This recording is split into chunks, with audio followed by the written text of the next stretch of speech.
नमस्कार, मैं मृदुला श्रीवास्तव सी न्यूज भारत में आपका स्वागत करती हूं। वक्त हो गया है न्यूज बुलेटिन का। बुलेटिन में खबरों की शुरुआत करेंगे और जानेंगे कहां बर्थडे पार्टी में खाना कम पड़ने से नाराज एक कलयुगी पिता ने अपने 2 बच्चों पर पेट्रोल डालकर लगाई आग। इसी क्रम में आगे जानेंगे कहां पुलिस हत्या को आत्महत्या साबित करने में नहीं छोड़ रही है कोई कसर, और कहां रायबरेली जनपद से लखनऊ होकर इलाहाबाद जाने वाले रेल मार्ग पटरी का कराया जा रहा है शुद्धिकरण। ऐसी ही तमाम खबरों पर आइए विस्तार से करते हैं चर्चा। दरअसल यह पूरा मामला थाना कोतवाली सिटी बिजनौर के ग्राम गोपालपुर मोची का है, जहां 30 अक्टूबर की शाम लगभग 8 बजे के अरुण अपने लड़के आरव का जन्मदिन मना रहे थे, जिसमें घर परिवार के लोग भी शामिल थे। बर्थडे पार्टी में खाना कम पड़ जाने से तुच्छ होकर घर में खड़ी मोटरसाइकिल से अरुण ने पेट्रोल निकाला और घर में सो रहे मासूम के ऊपर डालकर आग लगा दी। चीख पुकार सुनकर घर में काम में लगी बच्ची की मां वंदना दौड़ कर आई। इतना दोनों मासूम बुरी तरह से जल चुके थे। आनन फानन में दोनों मासूमों को जिला अस्पताल भर्ती कराया गया, जहां उनकी हालत नाजुक बनी हुई है। मासूम के परिवार वालों ने मीडिया से बातचीत करते हुए बताया कि पुलिस को जानकारी दे दी है और पुलिस बच्चों के पिता को हिरासत में ले लिया गया है। उन्होंने आरोपी को सख्त से सख्त कार्रवाई करने की मांग की है। बेटा क्या हो गया था? किसने जलाया तुझे? पापा ने जला दिया? क्या नाम है आपका? धर्मवीर सिंह। धर्मवीर जी, ये जो बच्चों को जलाने का मामला है सामने, क्या है प्रॉब्लम? सर ये गोपालपुर है, वहाँ पे मैंने अपनी लड़की की शादी करी थी, तो वहाँ पे कोई बर्थडे का प्रोग्राम था। तो वहाँ पे इन्होंने क्या करा, जो अरुण कुमार हैं हमारी लड़की के हस्बैंड, इन्होंने गाड़ी में से पेट्रोल निकाला और बच्चों के ऊपर डालकर आग लगा दी। ये बच्चे जल चुके हैं। क्या वजह रही कि जो बच्चों को उन्होंने जला दिया? कुछ होगा, कुछ डिमांड कर रहे थे, मांगने, दहेज वहेज मांगने की, इस तरह का प्रयास कर रहे थे। वो हमारे बस की बात नहीं है उतना देना कुछ, तो लड़की को मारते पीटते रहते हैं ये, और अक्सर यही घटना घटती रहती है, आए दिन यही काम करते हैं। कितने % ये जले हुए? ये 80% जल चुके हैं बच्चे। तो अभी आप क्या चाहते हैं? हम ये चाहते हैं, हम तो इंसाफ ही चाहते हैं कि मतलब ऐसा बाप कौन होगा जो बच्चों को जला देगा इस तरह से। ये गलत बात है, मतलब जो कानूनन रूप से कार्रवाई की जाए, हमें इंसाफ मिलना चाहिए। हमारे बच्चों को जला दिया है, गलत बात है, और किसी के बच्चों के साथ भी ऐसी घटना ना घटे, ऐसे आदमी को दंड दिया जाए। क्या पुलिस क्या कार्रवाई कर रही है? पुलिस से 2 दिन हो गए थाने में रख रखा, उन्होंने अभी कोई कार्रवाई नहीं की, ना कोई चालान किया, और हम कह रहे हैं कि इनका चालान करो, क्या करो, कुछ कार्रवाई करी जाए। कोतवाली थाना क्षेत्र के ग्राम गोपालपुर भोजी की रहने वाली एक महिला ने आज एक तहरीर दी, जिसमें बताया उसने कि उसके पति ने विगत 30 तारीख की रात में झगड़ा आपस में होने के बाद उसके ऊपर और उसके 2 बच्चों के ऊपर पेट्रोल छिड़क के आग लगाने का प्रयास किया, जिसमें बच्चों के मुंह पे थोड़ा सा जल गया है। इस तहरीर के आधार पर सुसंगत धाराओं में कोतवाली नगर में अभियोग पंजीकृत कर लिया गया है। पति की गिरफ्तारी कर ली गई है। अन्य विवेचना प्रचलित है, जो भी तथ्य अन्य संज्ञान में आएगा उसके आधार पर विधिक कार्यवाही की जाएगी। बिजनौर से सी न्यूज संवाददाता सलीम की रिपोर्ट। बता दें कि सईदाबाद नारा मंझनपुर कौसाम्बी की चालबाज महिला अफसाना पत्नी मुस्लिम के द्वारा आए दिन झूठे मुकदमे गाँव वालों पर दर्ज करवाए जाते हैं, जिससे गांव के लोग बड़े डरे और सहमे हुए हैं। अफसाना पत्नी मुस्लिम की फर्जी और झूठी शिकायतों, प्रार्थना पत्रों से आजिज होकर माननीय एडीजी जोन प्रयागराज को लगाई गुहार। बताइए क्या नाम है आपका? मेरा नाम वसीम अहमद है। मैं जिला कौशाम्बी उत्तर प्रदेश, ग्राम नारा, थाना मंझनपुर, जिला कौशाम्बी का रहने वाला हूँ, कुल निवासी। क्या दिक्कत है आपको? दिक्कत सर हमको ये है कि हम 2020 में हमारे खिलाफ फर्जी मुकदमा पंजीकरण हुआ था, और सर उसमें हम लोग मतलब आए दिन वो औरत एप्लीकेशन कई एसपी साहब को, एडीजी साहब पर देती रहती है। कौन औरत है? अफसाना मुस्लिम, और इसकी हमने एप्लीकेशन दिया है। असल ना हम कुछ कहते, ना हमको निर्दोष फंसा रही है, जबरदस्ती हम खाने कमाए नहीं दे रही है। असल हमको जिला अधिकारी से ये उम्मीद है कि इसकी सही तरह से जांच कराई जाए, और अगर हम दोषी हैं तो हमको सख्त से सख्त सज़ा मिले। और हम एप्लीकेशन 31 तारीख गए थे अपने एडीजी साहब से। हमको ये उम्मीद है कि हमारी तरह सही से जांच होगी असल नहीं, हम गरीब आदमी कहाँ रहेंगे, कहाँ जाएंगे। तो छोटे छोटे बच्चे हैं सर हमारे। डीजी साहब के यहाँ गए थे आप? जी, तो क्या कहा साहब ने? साहब ने कहा कि आपकी जाइए, आपकी एकदम सही तरह से आपकी जांच होगी और इसका निर्धारित फैसला होगा। अगर ये औरत अगर सही है तो आप सही, तो आपके साथ फैसला जिला प्रशासन, कौशाम्बी जिले के प्रशासन आपके साथ करेंगे। कौशाम्बी से सी न्यूज संवाददाता अब्दुल की रिपोर्ट। जनपद कुशीनगर के थाना नेबुआ नौरंगिया क्षेत्र के ग्राम बेलवा घाट में 11/9/2022 को जुमराती पुत्र मुस्तफ़ा, जिसकी प्रेम प्रसंग के चक्कर में हत्या हुई थी। पीड़ित परिवार ने आरोप लगाया कि मर्जीना उर्फ पूजा व उसके पति व ससुर ने मिलकर हमारे बेटे को बहला फुसलाकर घर में बुलाए और मर्जीना अपने पति व ससुर के साथ मिलकर हमारे बेटे को चाकू से गला काटकर हत्या कर दी और पेट में 9 जगह चाकू से हमला किए। मृतक के परिवार वालों का कहना है कि थाना नेबुआ नौरंगिया पुलिस घूस लेकर हमें इंसाफ नहीं दिला पा रही है। थाने की पुलिस बिक चुकी है व ग्रामीणों का कहना है कि हत्या किया गया है, लेकिन पुलिस आत्महत्या साबित करने में लगी हुई है। आज तक हमें कोई इंसाफ नहीं मिला है। के गांव में घटना घटा है। हाँ। क्या आप कोई विशेष जानकारी जानते हैं क्या? जानकारी ये भैया कि घर में उनकी लाश मिला है। किनके घर में लाश मिला है? सिद्दीक के। जी जी। हाँ। आपके घर से कितनी दूरी पे है? बस मुश्किल से 20 कदम है। उनके घर में लाश मिली। क्या आपका क्या हत्या का आकांक्षा लग रहा है कि अपने आप वो चाकू मारे हैं? अच्छा ये बताइए भैया, 12-13 जगह घाव है, अपने हाथ से कोई हत्या कर सकता है? हाँ? नहीं, ये तो दूसरा के घर में जाके कोई हत्या करेगा अपना? वो भी दिन दहाड़ है। वो रसीबू कि तोर गांव में घटना कोनो घटल बका? हाँ, एकदम घटल बा। कितना दिन पहले के चाची? धीरे-धीरे 2 महीना हो गए। ते मन का तू जान तड़ू? बाबू ये जानते नहीं, दुआरे पर उनके लाश मिलल बा। केकरे दुआरी पर? सिद्दीक के।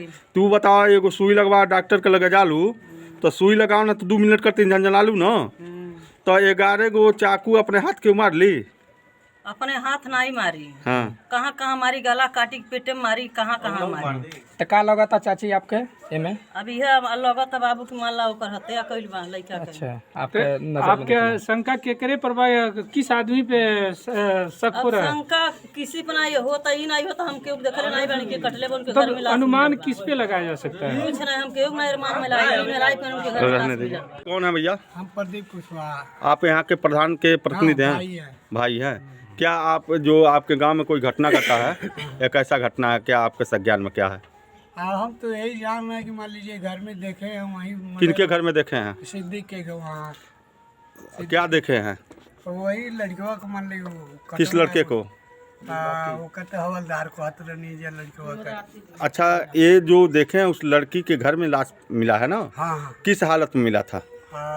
मर्डर हुआ था। मर्डर हुआ था तो कपड़ा पहन का था लड़का कि कपड़ा नहीं था? नहीं, कपड़ा तो था।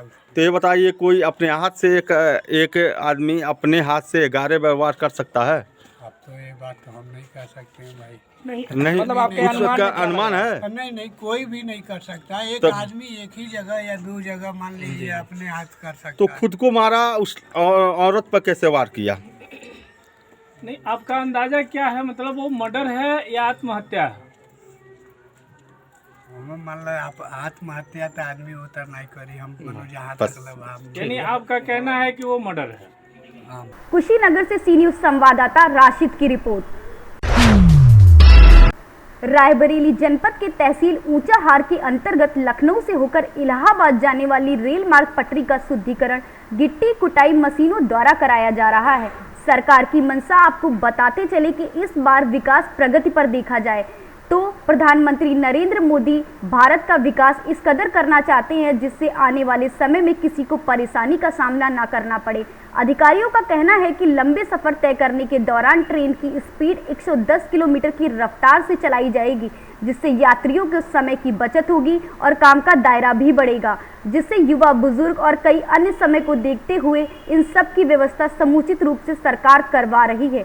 देश प्रदेश में सड़कों का निर्माण कार्य, रेल पटरियों का निर्माण करें, रेल पटरी दोहरीकरण का भी कार्य करवाया जा रहा है। इस कार्य से जनता के अंदर खुशी की लहर दौड़कर उठी है। ऐसे कामों से जनता का खूब फायदा होगा, जिससे समय कम और सफर का आनंद उठाने का मौका भी उन्हें पूर्ण रूप से मिल सकेगा।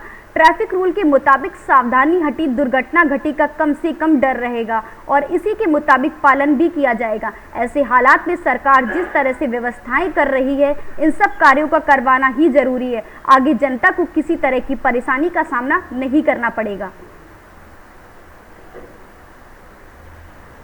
रायबरेली से सी न्यूज़ संवाददाता आलम की रिपोर्ट। मध्य प्रदेश रीवा नई गढ़ी से बड़ी खबर, जहां पर कांग्रेस की वरिष्ठ नेता ये जन सिटी के chairman doctor S Tiwari ji का नई गढ़ी में कांग्रेस के युवा समाज सेवी शुभम सोनी, ब्लॉक कांग्रेस अध्यक्ष नई गढ़ी अखिलेश पटेल, कांग्रेस के वरिष्ठ नेता उमाशंकर त्रिपाठी, श्याम बिहारी मिश्र, मंगलदीन सोनी और सैकड़ों कार्यकर्ता डॉक्टर यश तिवारी जी का जन्मदिन मनाकर गया। वहीं कांग्रेस के वरिष्ठ नेताओं के द्वारा और कार्यकर्ताओं के द्वारा डॉक्टर तिवारी का तेवला विधानसभा से कांग्रेस पार्टी का विधायक उम्मीदवार भी लोग चाहते हैं। युवा वर्ग कहते हैं कि डॉक्टर एस तिवारी जी धर्म और शिक्षा के क्षेत्र में निरंतर तालाब विधानसभा में कार्य करते रहते हैं। कई बच्चों को शिक्षा के क्षेत्र में पढ़ाई कर रहे हैं और उनकी शिक्षा की फीस कैसे तिवारी जी की संस्था देती है, जिससे किसी गरीब व्यक्ति की पढ़ाई वंचित न रह जाए। सभी युवा समाज सेवी और कांग्रेस पार्टी के वरिष्ठ नेतागण डॉक्टर तिवारी को कहे कि 2023 के बाद 1 नवंबर 2024 को भोपाल विधानसभा में उनका जन्मदिन मनाया जाएगा। सभी लोग जन्मदिन पर डॉक्टर तिवारी जी की बधाई और शुभकामनाएं दे रहे हैं और सबके साथ मिलकर जन्मदिन के उपलक्ष्य में उनका केक काटा गया।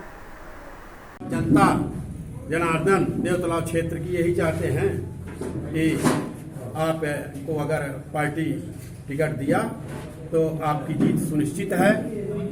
हमारे साथ हमारे भाई भी हैं जो कांग्रेस पार्टी के ब्लॉक अध्यक्ष हैं, क्योंकि युवाओं तक लगातार पहुँचते। मैं आपसे जानना चाहता हूँ, जिस तरीके से भी क्षेत्र में है, आप सभी लोग हैं कि डॉक्टर एस तिवारी जो सरल स्वभाव के हैं, स्वच्छ छवि के व्यक्ति हैं, जिन्होंने शिक्षा के लिए बहुत बड़ा योगदान दिया है, देवतलाव में बराबर आते रहते हैं। क्या आप सब चाहते हैं कि ऐसे ही व्यक्ति का पार्टी, कांग्रेस पार्टी टिकट का वितरण करे? मैं पार्टी का पदाधिकारी होने के नाते जी, कई लोग हैं प्रत्याशी के दौड़ में कि हम बने। जो कोई भी टिकट लेके आएगा अपनी टीम के साथ 100% उस प्रत्याशी के साथ रहेंगे। और जो पार्टी हमारी पार्टी जो है एक दिक्ष है, हम लोग उनके टहनी हैं। अखिलेश जी, मैं ये जानना चाहता हूँ कि जिस तरीके से डॉक्टर एस तिवारी बराबर देवतलाव में कार्य कर रहे हैं, क्या कोई और ऐसा है प्रतिनिधि कांग्रेस का जो लगातार इस तरीके की मेहनत करता हो?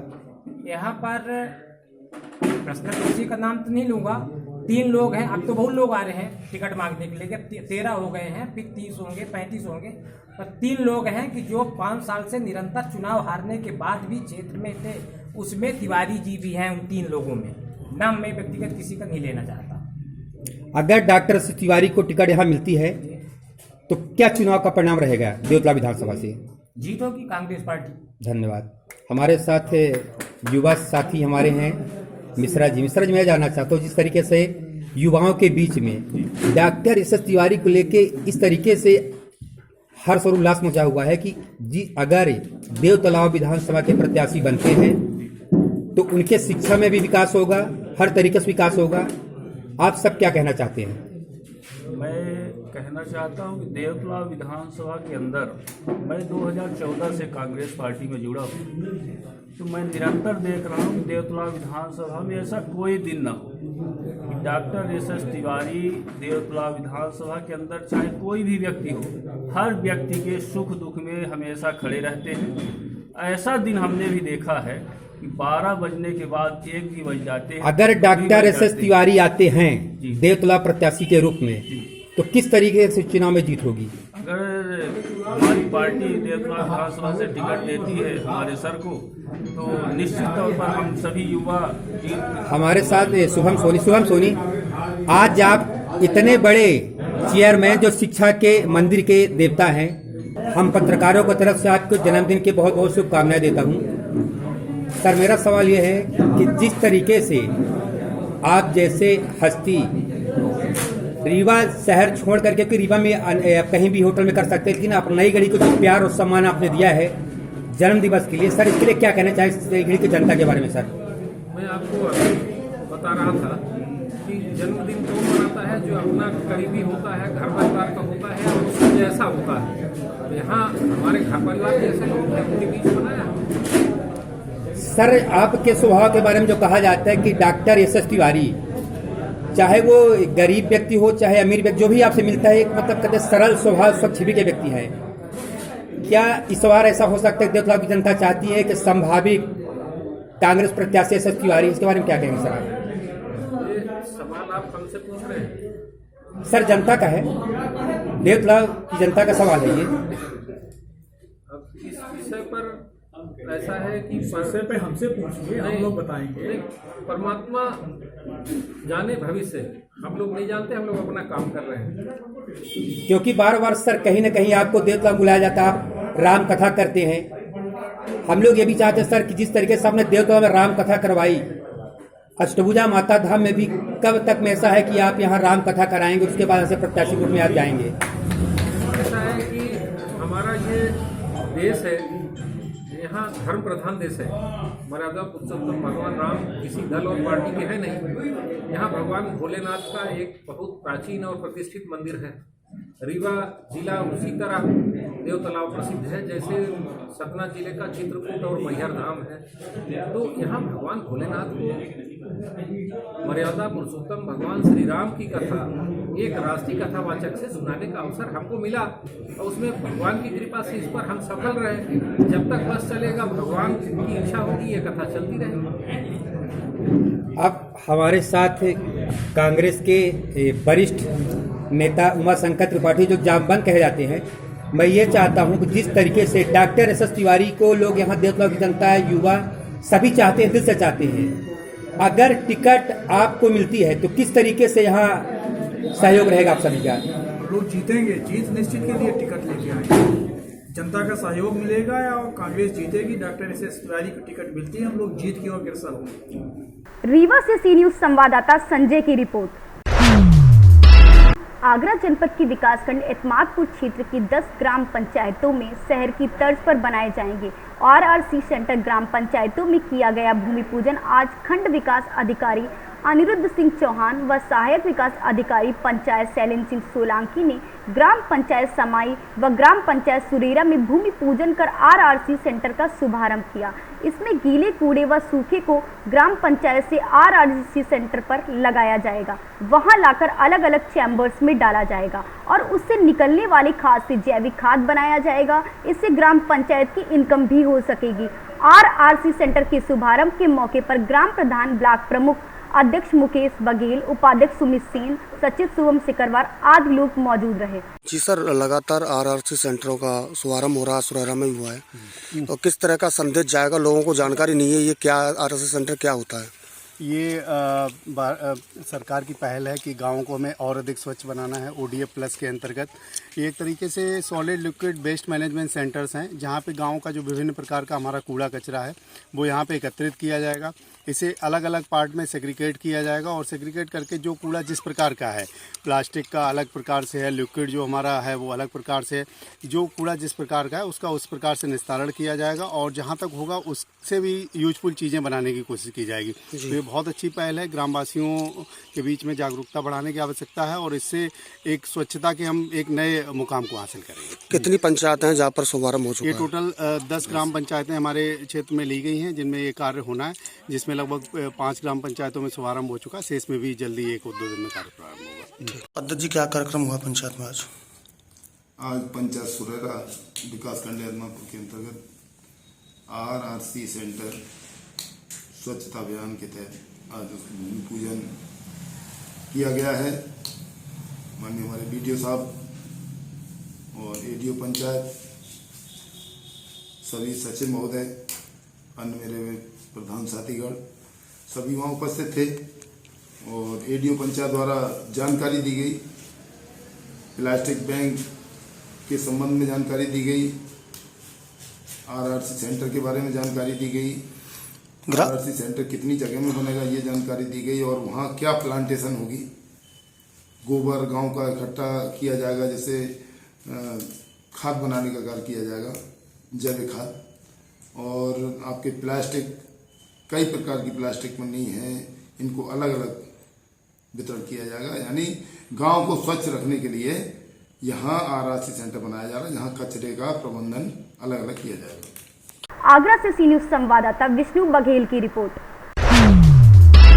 साझा सेवा सहकारी समिति मर्यादित के मुख्य केंद्र डोंगी तराई साझा व उपकेंद्र परस बोर्ड में समर्थन मूल्य पर समिति अध्यक्ष कृष्णा राठी ने किसानों के धान खरीदने के प्रथम दिवस खरीदी केंद्रों में धान तराजू बाट की विधि विधान से पूजा अर्चना कर उपस्थित किसानों को पुष्पहार पहना, गुलाल तिलक लगा, मिठाई खिलाकर स्वागत और सम्मान किया एवं अध्यक्ष किसान जनप्रतिनिधियों की उपस्थिति में पूजा अर्चना खरीदी का शुभारंभ किया। ज्ञात हो कि पहले दिन साझा में लगभग 117 क्विंटल तथा परस बोर्ड में उपकेंद्र में लगभग 14 क्विंटल धान खरीद किया गया।